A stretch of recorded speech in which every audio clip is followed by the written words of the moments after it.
တိတ်ဆိတ်နေတဲ့အိန္ဒိယသမုဒ္ဒရာရဲ့ညာချမ်းဟာတော်ဗီဒိုတစ်လုံးရဲ့ပြင်းထန်တဲ့ပေါက်ကွဲသံနဲ့အတူပြောင်းလဲသွားခဲ့ရပါတယ်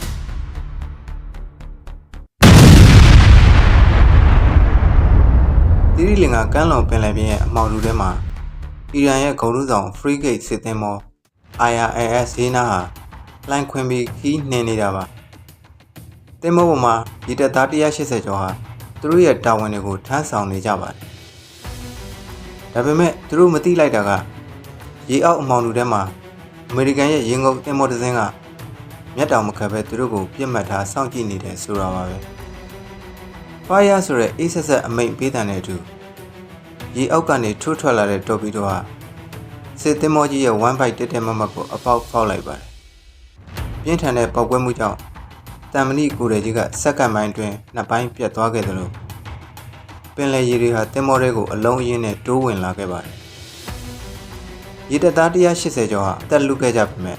ကယ်ဆယ်ရေးရောက်လာတဲ့အချိန်မှာတော့32ဦးပဲအသက်ရှင်လျက်ကယ်နိုင်ခဲ့ပြီးတော့ကျန်တဲ့150နီးပါးကတော့အေးဆက်တဲ့ပင်လယ်အောက်ခြေမှာသင်္ဘောနဲ့တူနစ်မြုပ်ပျောက်ကွယ်သွားခဲ့ရပါတယ်အခုဆိုရင်အရှေ့အလယ်ပိုင်းဒေသရဲ့အခြေအနေဟာလုံးဝကိုမထိန်နိုင်မသိမ်းနိုင်ဖြစ်နေပါပြီ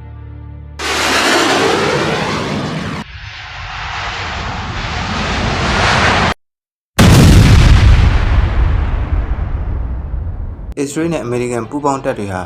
အီရန်ရဲ့အချက်အချာနေရာတွေကိုနေ့စဉ်ရက်ဆက်ဘုံမိုးတွေရွာသွန်းနေတာပါကောင်းကင်ယံမှာမီးခိုးလုံးတွေဖုံးလွှမ်းသွားပြီးနေရောင်ခြည်တောင်ပျောက်ကွယ်သွားခဲ့ရပါတယ်ဒီစစ်ပွဲဟာတာမန်နေမြေလူပွဲနိုင်ငံရေးအပြိုင်မှုတစ်ခုမဟုတ်တော့ပါဘူးဂျူးဘာသာဝင်တွေနဲ့ခရစ်ယာန်အယူဆရှိသူချို့ကတော့ဒါကိုအာမဂေဒုံတိုက်ပွဲဒါမှမဟုတ်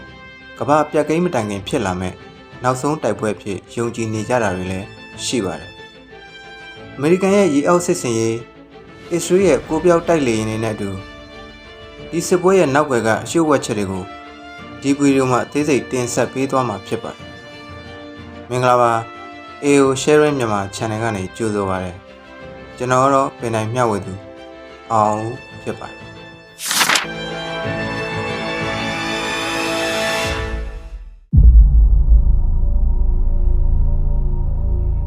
အစ္စရေးရဲ့ F-35 ကိုပြောက်တိုက်လေယာဉ်တွေဟာ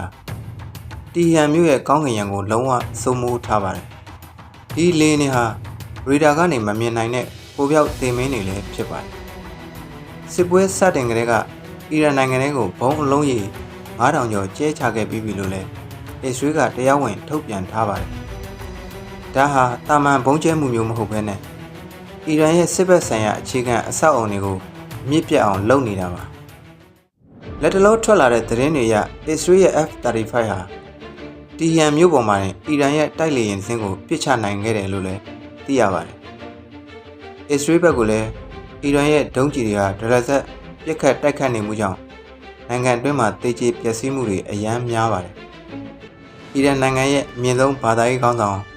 အယာတိုလာအလီခါမနီတည်ဆုံသွားပြီဖြစ်တဲ့အတွက်ခါမနီရဲ့သားဖြစ်သူမိုရှတာဘာခါမနီကိုဆက်ခံသူဖြစ်အီရန်နိုင်ငံရဲ့ဘာသာရေးကောင်စီ Assembly of Expo ကရွေးချယ်တည်ပြုလိုက်ပြီးဖြစ်ပါတယ်အစ္စရေးရဲ့ကြီးညာချက်မှာလည်းအီရန်ရဲ့အမြင့်ဆုံးခေါင်းဆောင်အယာတိုလာခါမနီရဲ့အယက်အရာကိုဆက်ခံမဲ့သူဘယ်သူပဲဖြစ်ဖြစ်လောက်ကျန်တက်ဖြတ်သွားမယ်လို့ပွင့်ပွင့်လင်းလင်းချင်းချောက်ထားတာပါစစ်ဗျူဟာခမ်းမတွေကအေးဆက်တဲ့လေအေးပေးဆက်တန်တွေရမှာခေါင်းဆောင်တွေကမြေပုံတွေပေါ်မှာမြင်းချောင်းတွေကိုဆွဲနေကြတဲ့အချိန်မှာမြေပြင်ကပြစ်မဲ့တဲ့ပြည်သူတွေကတော့ပူပြင်းတဲ့ဘုံတံကိုခံစားနေရပါတယ်အထူးသဖြင့်အီရန်ကမိန်းကလေးချောင်းဘုံကျဲခံရမှုမှာသေဆုံးခဲ့တဲ့ကလေးငယ်185ဦးရဲ့ကိစ္စကတော့ကမ္ဘာတော်မှာဝမ်းနည်းစရာမျက်ရည်ကျစရာဖြစ်နေပါတယ်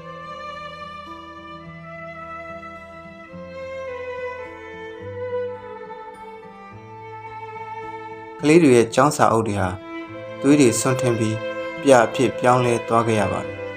အမေရိကန်နဲ့အစ္စရေးကတော့သူတို့လက်ချက်မဟုတ်ဘူးလို့ညှင်းဆိုနေပေမဲ့ပင်တဂွန်ရဲ့စုံစမ်းစစ်ဆေးမှုတွေကတော့အဖြေတစ်ခုကိုရှာနေစေဖြစ်ပါတယ်နယူးယောက်တိုင်းသတင်းစာရဲ့ဖော်ပြချက်အရအီရန်ဟာလည်းဗျူဟာတစ်ခုကိုသုံးနေတယ်လို့ဆိုပါတယ်အမေရိကန်နဲ့အစ္စရေးတို့ရဲ့တာလွန်အင်အားကိုရင်ဆိုင်နေရချိန်မှာအစ္စရေးဂျော်ဒန်ကူဝိတ်အိုမန်ကာတာဆော်ဒီအာရေဗျ UAE တို့ကိုဒုံးကျည်တွေနဲ့ပစ်ခတ်တိုက်ခိုက်နေပြီးတော့အီရန်ဟာသူ့ရဲ့စစ်မြေပြင်ကိုဒေသတစ်ခုလုံးစီချဲ့ထွင်လိုက်တာပါဒါကို asymmetric entrance ချိုးမညီခံနိုင်ရရှိမှုလို့ခေါ်ပါတယ်ဒါဟာရန်သူရဲ့ဈေးကြီးတဲ့ဒုံးခွင်းစနစ်တွေကုန်ခန်းသွားအောင်ရည်ရွယ်လိုက်တာဖြစ်တယ်လို့အီရန်ဟာသူ့ရဲ့ဈေးပေါ်တဲ့ရှာဟတ်ဒရုန်းပေါင်းများစွာကိုသုံးပြီးအမေရိကန်ရဲ့ဒုံးကျည်ကြားဖြတ်စနစ်တွေအလုရှုံအောင်လုပ်နေတာဖြစ်ပါတယ်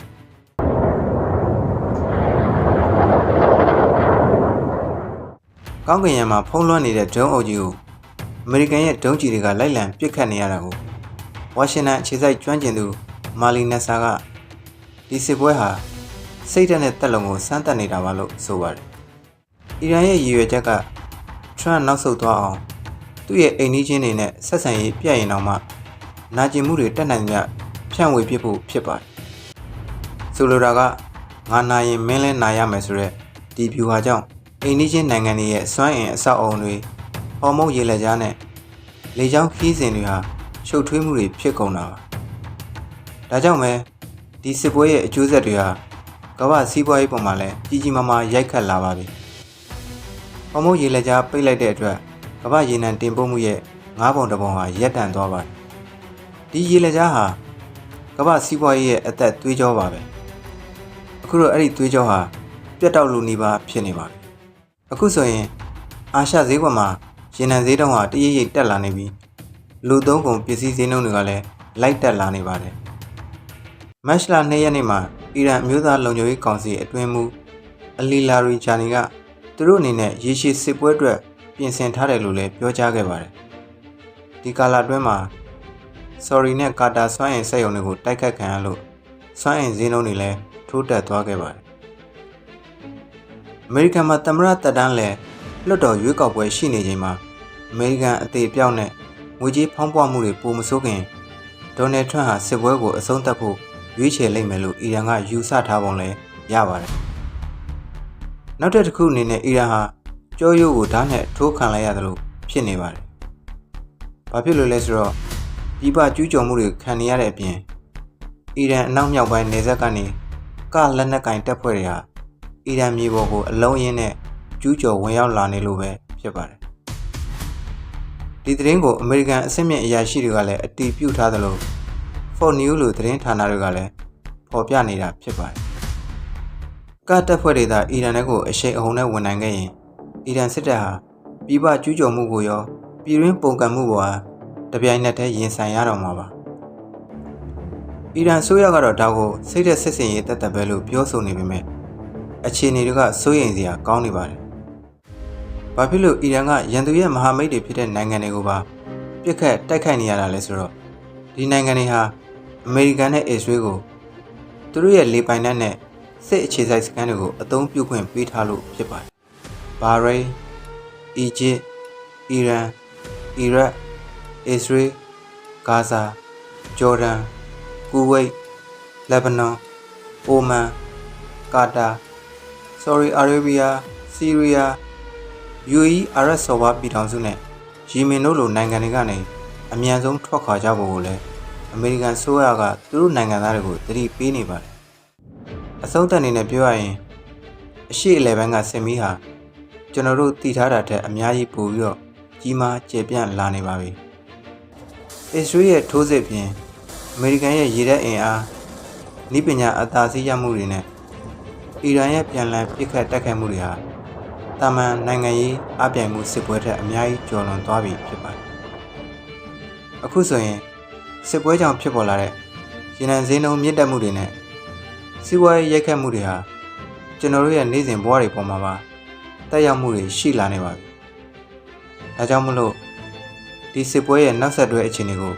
သတိထားပြီးစောင့်ကြည့်ကြဖို့လိုအပ်ပါတယ်။ရှေ့အလယ်ပိုင်းကစစ်ပွဲကြီးရဲ့နေကုန်းအဆုံးသတ်ဟာ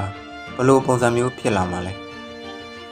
မိတ်ဆွေတွေရဲ့အမြင်တွေကိုကွန်မန့်မှာဝင်ရောက်ဆွေးနွေးသွားလို့ရပါတယ်။ကျွန်တော်ရဲ့မျှဝေမှုတွေကနေမိတ်ဆွေတို့အတွက်အသည့်တစ်ခုကိုရရှိခဲ့ရဆိုရင် like and subscribe လုပ်ပေးသွားခဲ့ဖို့တောင်းဆိုပါတယ်။အားလုံးပဲဘေးကင်းလုံခြုံပြီးတော့ကိုယ်စိတ်နှပြကျန်းမာချမ်းသာကြပါစေ။